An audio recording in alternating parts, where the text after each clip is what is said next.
ನೋಡಿ,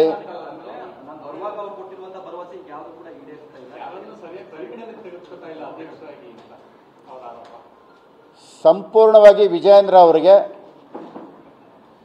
ರಾಜ್ಯಾಧ್ಯಕ್ಷರ ಘೋಷಣೆ ಆದಮೇಲೆ ಮೊದಲನೇದಾಗಿ ಸುಧಾಕರ್ ಅವರನ್ನ ಸಂಪರ್ಕಿಸಿ ಸುಧಾಕರ್ ಅವರು ಮಾರ್ಗದರ್ಶನ ಪಡೀರಿ ಅಂತ ನಾನೇ ಹೇಳ್ತೀನಿ.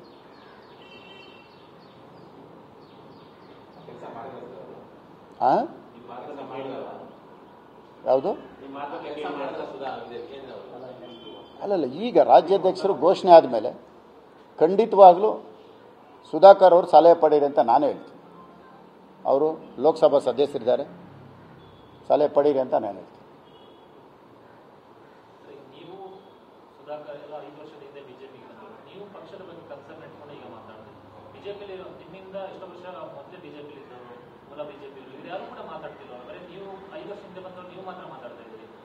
ನೋಡಿ, ಅವರಿಗೆ ಒಂದು ಗ್ಯಾರಂಟಿ ಇದೆ. ಯಾವುದೇ ರೀತಿಯಲ್ಲಿ ಯಾರೇ ಸರ್ಕಾರ ಮಾಡಿದ್ರು ನಾವು 1, 2, 3 ಸ್ಥಾನದಲ್ಲಿ ಇರ್ತೀವಿ ಅಂತ. ಪಕ್ಷಕ್ಕೆ ಕೊಡುಗೆ ಅವ್ರದ್ದು ಹೆಚ್ಚಿರಬೇಕು.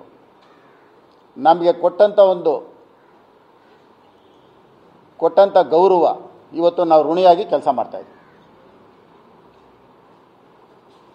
ಅವರು ನಮ್ಮ ಕೊಟ್ಟಂಥ ಪ್ರೀತಿ, ಭಾರತೀಯ ಜನತಾ ಪಕ್ಷದ ಅಭಿಮಾನದಿಂದ ಇವತ್ತು ನಾವು ಆ ಪಕ್ಷಕ್ಕೆ ಋಣಿಯಾಗಿ ಕೆಲಸ ಮಾಡ್ತಾ ಇದ್ದೀವಿ.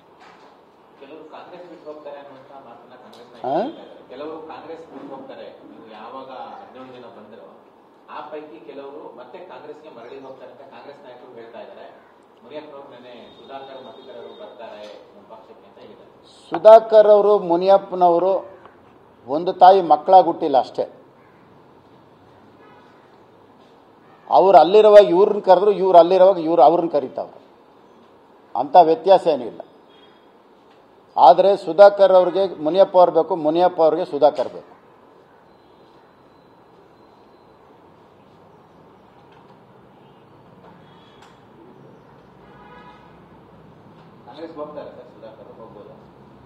ಸುಧಾಕರ್ ಅವರು ಕಾಂಗ್ರೆಸ್ಗೆ ಹೋಗೋ ಪ್ರಶ್ನೆನೇ ಇಲ್ಲ. ಅವರು ಇಲ್ಲೇ ಇರ್ತಾರೆ. ಇಲ್ಲೇ ಅವರು ಮುಂದಿನ ದಿನಗಳಲ್ಲಿ ನಮ್ಮ ರಾಜ್ಯಕ್ಕೆ ಶಕ್ತಿ ತುಂಬುವಂಥ ಕೆಲಸ ಮಾಡ್ತಾರೆ. ಕೇಂದ್ರದಲ್ಲಿ ಇವತ್ತು ಅಮಿತ್ ಶಾ ಅವ್ರ ಹತ್ರ ತುಂಬ ಚೆನ್ನಾಗಿದ್ದಾರೆ, ಪ್ರಧಾನಮಂತ್ರಿ ಅವ್ರ ಹತ್ರ ತುಂಬ ಚೆನ್ನಾಗಿದ್ದಾರೆ.